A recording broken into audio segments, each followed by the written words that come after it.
నిద్రపోతున్నాడు.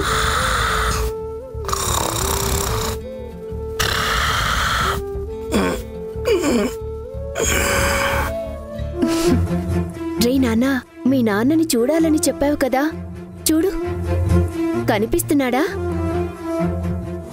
దివ్యకి ఎక్కడ నిజం చెప్పేస్తానో, వాళ్ళిద్దరి ప్రేమ ఎక్కడ చెడిపోతుందో అని టెన్షన్లో ఆలోచనలు ఎక్కువయ్యి అలసిపోయారు. అందుకే గురక పెట్టి నిద్రపోతున్నారు. ఏంటి ఏంటి ఇంకా దగ్గరికి వెళ్ళనా? వద్దురా, మీ నాన్నకి మెలకువ వస్తే పెద్ద ప్రాబ్లం అవుతుంది. మీ నాన్నకి పెళ్లి కాకపోయుంటే మనిద్దరం ఆయన దగ్గర పడుకునేవాళ్ళం. కానీ ఆ అదృష్టం మనకు లేదురా. అనవసరంగా మీ నాన్న మీద ఆశలు పెంచుకొని నువ్వు కడుపులో పడటానికి నేనే కారణమయ్యాను. ఆ తప్పుకి మీ నాన్న మీద శిక్ష వేయడం నాకిష్టం లేక మౌనంగా ఈ ఇంట్లో ఉన్నాను.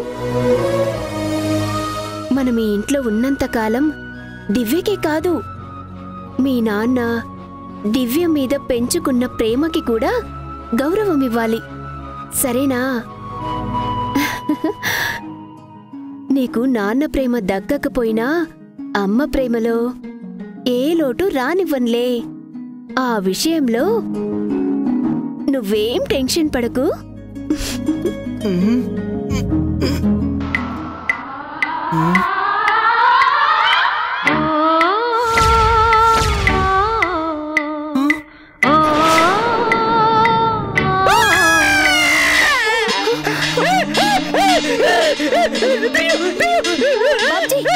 బాబ్జీ, బాబ్జీ, నేను పండుని.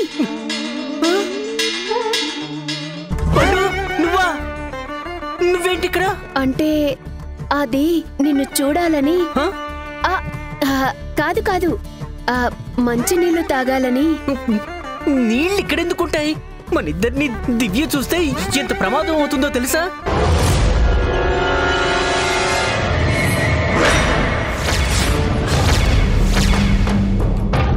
బాబ్జీ,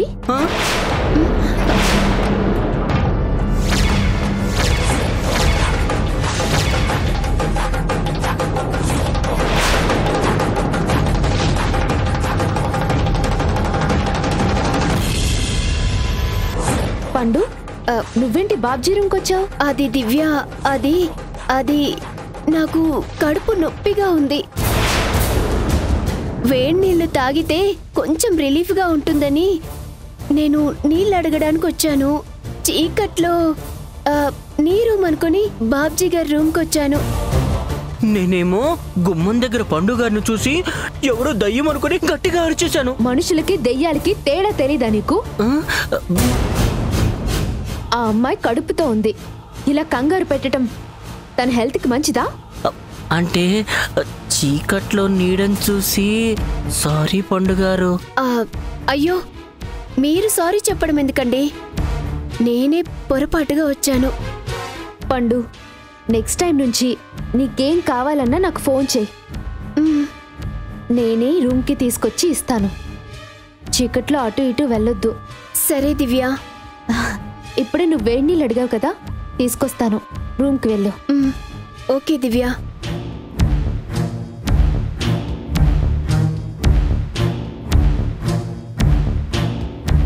బాబ్జీ, ఎందుకు ప్రతిదానికి కంగారు పడతావు? జాగ్రత్తగా వెళ్ళి పడుకో.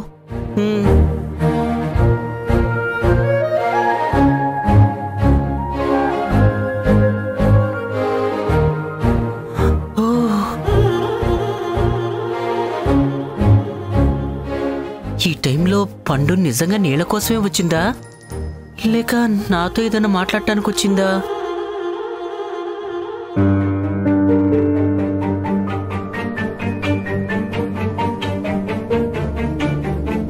ఏమండి పాలు? ఏమండి తీసుకోండి.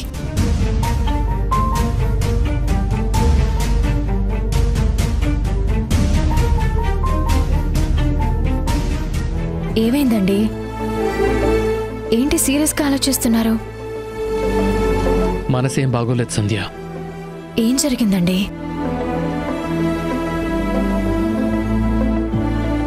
ఈరోజు సైట్ దగ్గర సొంత పిల్లాన్ని ఫ్రెండ్ పెళ్లి చేసుకున్నా సరే సిగ్గు సెరల్ లేకుండా వాడింట్లోనే పడి ఏడుస్తున్నాడు.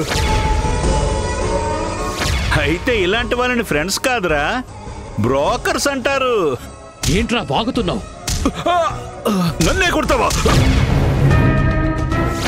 ఇంకొక్క మాట నా సూర్యనేమైనా అంటే నీ శవాన్ని నూరేగించడం మాత్రం ఖాయం. అదే జరిగింది. ఎంత గొడవ పడితే మాత్రం మీరంత మాట అంటారా? ఏం చేయను, ఆవేశంలో మాటలు కంట్రోల్ అవ్వలేదు. అయినా వాడు నన్ను ఎంత రెచ్చగొట్టాడో తెలుసా?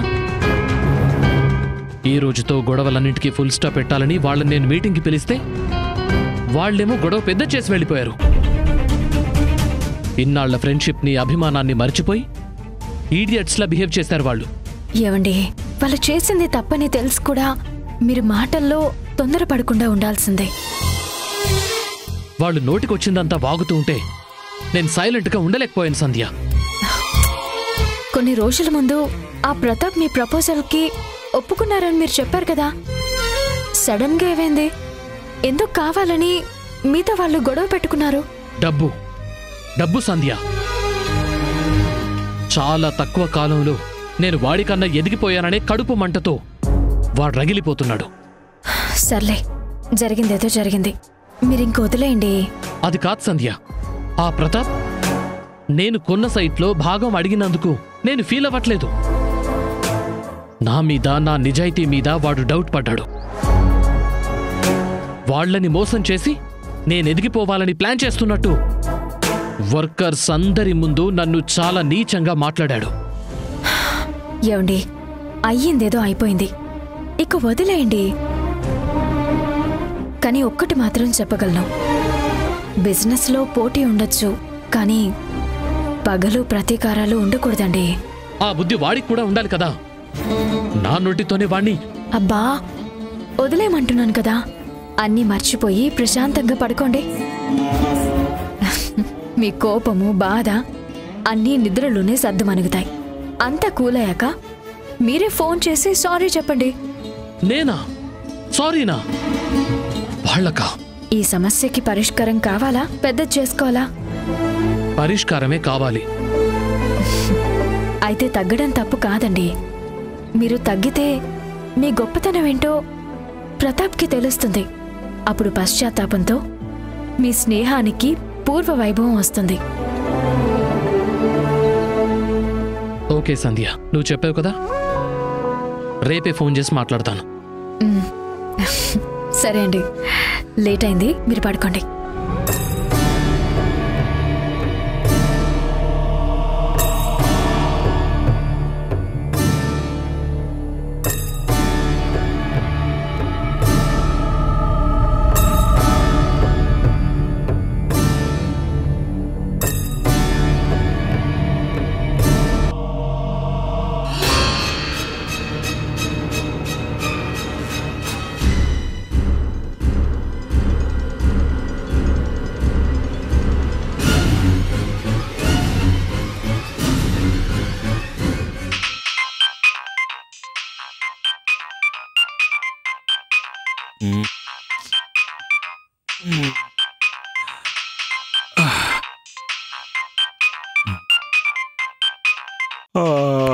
ఈ టైంలో ఎవరండి?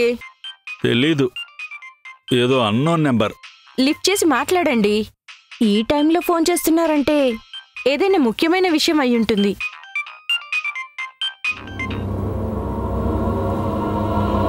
హలో. హలో ప్రతాప్. అవును, మీరెవరు మాట్లాడేది? నువ్వు తెలుసుకోవాల్సింది నా గురించి కాదు, నీ చావు గురించి. చావా? చావేంటి? అవును, ఇంకొన్ని రోజుల్లో నువ్వు చావబోతున్నావు. కాపాడేవాడు లేక ఒంటరిగా దిక్కులేని చావు చేస్తావు. రేయ్, ఎవడ్రా నువ్వు? అర్ధరాత్రి పూట ఫోన్ చేసి చావుల గురించి మాట్లాడుతున్నావు? నువ్వు జాగ్రత్త పడాలని ముందే చెప్పాను. ప్రాణం మీద తీపి లేకపోతే ప్రశాంతంగా పడుకో. ఇంతకీ నువ్వెవరో చెప్పు. నాకెందుకు కాల్ చేశావు? హలో హలో, ఎవరండి? తెలీదు. ఫోన్ చేసి ఇంకొన్ని రోజుల్లో నువ్వు చస్తావని చెప్తున్నాడు. హా? ఏంటి? చంపేస్తారా? అంత శత్రుత్వం ఎవరితో పెంచుకున్నారు? బిజినెస్ పార్ట్నర్సా లేక కుటుంబ సభ్యులా? ఒకసారి ఆలోచించండి. ఇంకొక్క మాట నా సూర్యనేమైనా అంటే నీ సభ నూరేగించడం మాత్రం ఖాయం. ఆకాష్. ఏంటి? ఆకాశ? అవును. ఈరోజు సైట్కి మాట్లాడటానికి వెళితే నా మీద చేయి చేసుకున్నాడు. ఇష్టం వచ్చినట్టు మాట్లాడాడు. అయినా సరే ఆవేశం తగ్గాక నన్ను చంపేస్తానన్నాడు.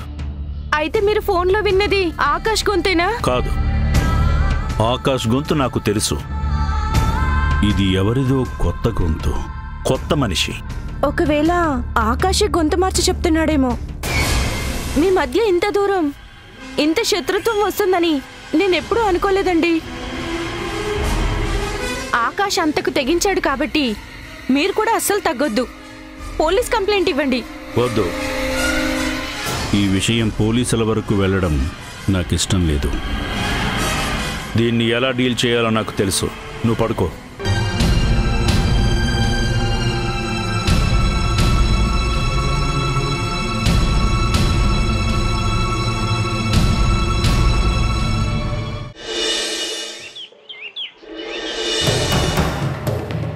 అర్ధరాత్రి నీకు ఫోన్ చేసి బెదిరించారంటే ఖచ్చితంగా ఇది ఆ ఆకాష్ గారి పనే అయి ఉంటది బావా. నా అనుమానం కూడా అదే. కానీ గొంతు మార్చి నన్నెందుకు భయపెట్టాడో నాకు అర్థం కావట్లేదు. ఇందులో అర్థం కాకపోవడానికి ఏముంది బావా? అన్నోన్ నంబర్ నుంచి కాల్ చేసి వాడి గొంతుతో మాట్లాడితే తెలిసిపోతుంది అని ఇలాంటి బెదవ ట్రిక్లు వాడుతున్నాడు. ఆకాష్కి మన మీద పగా కోపం ఉందని తెలుసు. కానీ మరీ చంపేయాలన్నంత ఘోరంగా డిసైడ్ అవుతాడంటావా? ఇంకా అనుమానం ఎందుకు బావా? ఏమాత్రం కృతజ్ఞత లేకుండా సైట్లో నిన్ను అవమానించాడు. డైరెక్ట్ గా చంపేస్తానని అందరి ముందు వార్నింగ్ కూడా ఇచ్చాడు. వాడు చేసింది తప్పని ఏమాత్రం ఆలోచన లేదు కాబట్టే ఒక్కసారి కూడా ఫోన్ చేసి సారీ చెప్పలేదు. అది కరెక్టే. కానీ మన శత్రువుల్లో వేరే ఎవరైనా ఇలా చేసే అవకాశం ఉంటుందేమో అని. లేదు బావా, మన శత్రువులకి అంత అవకాశం కాదు కదా, ధైర్యం కూడా లేదు. ఇంకా చెప్పాలంటే ఈ మధ్య మనం గొడవ పెట్టుకున్న ఏకైక వ్యక్తి ఆ ఆకాష్ మాత్రమే. మనం మాటలతో ప్రాబ్లం సాల్వ్ చేయాలనుకుంటుంటే వాడు చావుతో నీకు స్వస్తి చెప్పాలనుకుంటున్నాడు. పైకి అమాయకంగా కనిపిస్తున్నా వాడు చాలా ప్రమాదకరమైన వ్యక్తి. మంచితనం ముసుగులో ఎలాంటి మోసమైనా చేయగల మూర్ఖుడు. వాడి గురించి నేను ఎప్పటి నుంచో చెప్తున్నాను, అయినా నువ్వే వినడం లేదు. ఇప్పుడు కూడా ఆకాశే ఇదంతా చేశాడని నువ్వు పూర్తిగా నమ్మలేకపోతున్నావు బావా. నమ్మకం లేకుండా ఆకాష్ పేరు చెప్తానా? మీ యొక్క పోలీస్ కంప్లైంట్ ఇమ్మని నాకు సలహా ఇస్తే ఏం అవసరం లేదు, నేనే తేల్చుకుంటానని చెప్పాను. సరే పద వెళ్దాం. ఎక్కడికే? వాడింటికెళ్ళి మన స్టైల్లో వాడికి వార్నింగ్ ఇద్దాం. ఈసారి ఫోన్ చేయడం కాదు, మన పేరు తలుచుకోవాలంటేనే భయపడాలి. లేదురా, మనకి బిజినెస్ లో వచ్చిన డిస్ప్యూట్ కాబట్టి వాడిని బిజినెస్ లోనే దెబ్బ కొట్టాలి. ఏంటి బావా, ఫోన్ చేసి చంపేస్తానని చెప్పిన వాడిని బిజినెస్ లో కొట్టాలని చేతకాని కబుర్లు చెప్తావేంటి? ఇదిగో, బామ్మర్దులు బావ బతుకు కోరుకుంటారు. నీ మంచి కోసమే చెప్తున్నాను. ఇన్ని రోజులు నీ మాట నేను విన్నా, ఈసారి మాత్రం నువ్వు నా మాట వినాల్సిందే. ఆ ఆకాష్ గారి ఇంటికెళ్ళి వాడికి వార్నింగ్ ఇవ్వాల్సిందే. పద బావా, పద బావా, పద.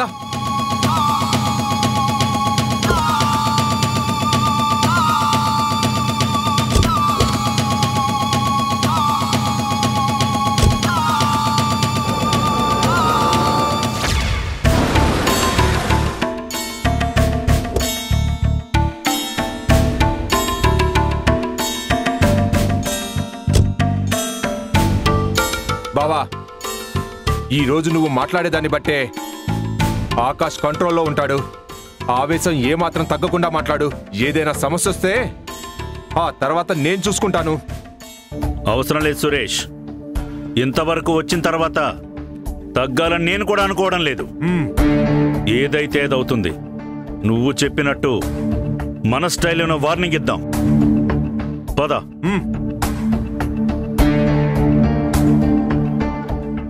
ఆకాష్, ఆకాష్, రే ఆకాష్, ఆకాష్, ఆకాష్. ప్రతాప్? అవునరా, నేనే. నీలా ఫోన్ చేసి బెదిరించడం నాకు రాదు. అందుకేరా డైరెక్ట్ గా మాట్లాడటానికే నీ ఇంటికి వచ్చాను. ఫోన్ చేయడం ఏంటి? నాటకాలు ఆడకు. నువ్వు గొంతు మారిస్తే మా బావ నేను గుర్తుపట్టలేమనుకున్నావా?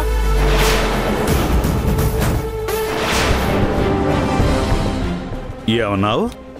వారం రోజుల్లో నువ్వు నన్ను చంపేస్తావా? అంత మగాడివా?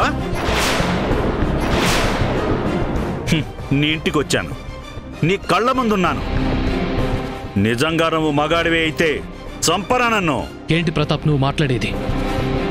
నీతో ఏదైనా ప్రాబ్లం ఉంటే డైరెక్ట్గా మాట్లాడే ధైర్యం ఉంది, అంతేగాని పిరికివాడిలా ఫోన్ చేసి బెదిరించడం నాకు రాదు, నేను చెయ్యను. చాలాపరా నువ్వు నీ దొంగ నాటకాలు. మంచితనంతో ఇన్ని రోజులు మాటలతో ఊరుకున్నాను. అది అలుసుగా తీసుకుని అన్నోన్ నెంబర్ నుండి కాల్ చేసి నాకే వార్నింగ్ ఇస్తావా? ఎంత ధైర్యం రా నీకు? ప్రతాప్, చెప్తుంటే అర్థం కావట్లేదా? నేను ఏ ఫోను చేయలేదు. కావాలంటే పోలీస్ కంప్లైంట్ ఇవ్వు. నీకు తెలియని నిజానిజాలు వాళ్లే తెలుస్తారు. నువ్వు చేసిన తప్పుకి పోలీసులు ఎందుకురా? నీ సంగతి తేల్చడానికే నీ ఇంటికొచ్చాను. ఈరోజు ఇద్దరిలో ఎవరో ఒకరే మిగలాలి. మిస్టర్ ప్రతాప్, మాటలు జాగ్రత్తగా రాని. బిజినెస్ వ్యవహారాలు ఏమైనా ఉంటే బయటికెళ్ళి తేల్చుకో. అంతేకాని ఇంటికొచ్చి రచ్చ చేస్తే ఊరుకునేది లేదు. నువ్వెవడ్రా మధ్యలో మాట్లాడటానికి? ఇది నాకు ఆకాష్కి మధ్య ఇష్యూ, నీకు సంబంధం లేదు. ఎందుకు లేదు? ఆకాష్ నా బెస్ట్ ఫ్రెండ్. నా ఫ్రెండ్ని తక్కువ చేసి మాట్లాడితే ఎక్కడైనా ఎప్పుడైనా అడ్డంగా వస్తాను, అడ్డంగా నరికేస్తాను. విన్నావా బావా? ఆకాష్ ఈ సెక్యూరిటీ గార్డు కలిసి నీ మర్డర్కి ప్లాన్ చేస్తున్నారు. ఏంట్రా ప్లాన్ చేసేది? ఇంటికొచ్చి ఇష్టం వచ్చినట్టు అరుస్తుంటే మెడ పట్టుకొని బయటికి గెంటేయడం నాకు క్షణంలో పని. అంతవరకు తెచ్చుకోకుండా ఇక్కడి నుంచి వెళ్ళండి. ఏంట్రా నువ్వు గెంటేస్తే వెళ్ళిపోవడానికి? ఇక్కడెవడు గాజులు తొడుక్కోలేదురా. ఇదిగో తేడా వచ్చింది అంటే మీ ఇద్దరిని శవాలుగా మార్చేస్తాను. ఓహో, అంతవరకు వచ్చారా? ఇప్పటి వరకు మా స్నేహాన్ని గుర్తుంచుకొని పద్ధతిగా మాట్లాడాను. ఇలాంటి వాళ్లకు మాటలతో కాదు. రండ్రా తేల్చుకుందాం. రారా అయితే ఈ రోజుని ఎంత చూస్తాను. రారా. నువ్వు నా చేతుల్లో అయిపోయావురా. ఏంట్రా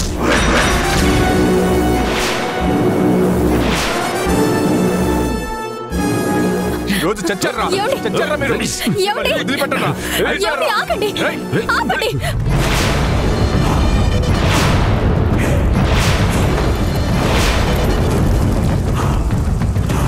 ప్రతాప్ గారు, ఇంటికొచ్చి మీరు నడుచుకునే పద్ధతి ఇదేనా? కొంచెమైనా మర్యాద లేదా మీకు? మర్యాద వీడికా? అర్ధరాత్రి నాకు ఫోన్ చేసి చంపుతానని బెదిరించాడు. నీ మొగుడు విశ్వాసఘాతకుడు, డబ్బు రుచి మరిగిన మోసగాడు. నీ మొగుళ్ళ ఫోన్ చేసి మాట్లాడటం రాకే ఫేస్ టు ఫేస్ తేల్చుకోవడానికి వచ్చాను. ప్రతాప్ గారు, ప్లీజ్ ఆపండి. నిజం తెలియకుండా మాట్లాడకండి. మీతో గొడవ పడిన తర్వాత ఇంటికొచ్చి సైట్లో అన్న మాటలకి నా దగ్గర చాలా బాధపడ్డారు. ఈరోజు మిమ్మల్ని కలిసి సారీ చెప్పడానికి సిద్ధమయ్యారు. సారీనా? వీడా? అవునండి. మీ మధ్య ఎందుకు దూరం వచ్చిందో కారణం ఎవరో తెలీదు, కానీ మీ మీద ఆయనకి ఇప్పటికీ గౌరవం, కృతజ్ఞత ఉంది. గౌరవం, కృతజ్ఞత? మీరు రావడం కొంచెం ఆలస్యమైతే మా బావ మీద చేసుకునేవాడు. ఆయన ఉద్దేశం అది కాదండి. ఆవేశంలో ఒక మాట అన్నా దాన్ని తలుచుకుని చాలా బాధపడతారు. మేము ఈ స్థాయిలో ఉండడానికి మీరే కారణమని ఎన్నోసార్లు చెప్పారు. మీతో గొడవైనప్పుడు కూడా మీ కోపం గురించి చెప్పారే తప్ప తప్పుగా ఒక్క మాట కూడా అనలేదు. ప్రతాప్ గారు, సైట్లో గొడవ జరిగిన దాంట్లో నేను ఆవేశపడ్డం తప్పే. మీరిద్దరూ నన్ను మాటలతో రెచ్చగొట్టేసరికి నన్ను నేను కంట్రోల్ చేసుకోలేకపోయాను. మళ్ళీ మీకు చెప్తున్నాను, నేను మిమ్మల్ని మోసం చెయ్యలేదు. అలాంటి ఆలోచన కూడా రాదు. తప్పు ఎవరిదైనా సరే ఇప్పటి వరకు జరిగిన దానికి సారీ చెప్తున్నాను. చూడండి ప్రతాప్ గారు, వ్యాపారంలో గొడవలు, మనస్పర్ధలు సహజం. అర్థం చేసుకుని సర్దుకుపోకుండా యుద్ధానికి సిద్ధమైతే ఎలా చెప్పండి? దయచేసి ఈ గొడవ ఇంతటితో వదిలేయండి. నీ సారీ చూసి కాదు, మీ ఆవిడ మాటలు చూసి వదిలేస్తున్నాను. మళ్ళీ నా జోలికొచ్చినా, గొంతు మార్చి ఫోన్ చేసినా ఈసారి వార్నింగ్లు, బెదిరింపులు ఉండవు. గుర్తుపెట్టుకో. పదరా. అరే, ఎంత చెప్పినా ఇంకా నేనే ఫోన్ చేస్తున్నాను అంటాడేంటి? ఏమండి, ఆయన వెళ్ళిపోయారు కదండి, ఇంకొదిలేయండి. ఎవరో మీ మధ్య గొడవ పెట్టడానికి కావాలని ఇదంతా చేసుంటారు. వాడెవడో తర్వాత తెలుసుకోండి. పదండి, టిఫిన్ చేద్దాం.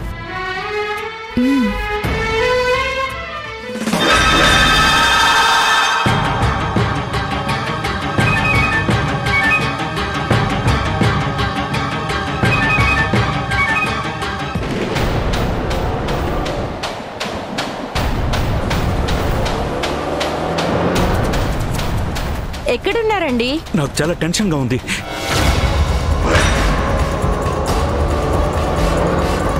ఇదంతా ఎవరు చేస్తున్నారో ఏమో. ఇంకెవరు? ఆ ఆకాశే.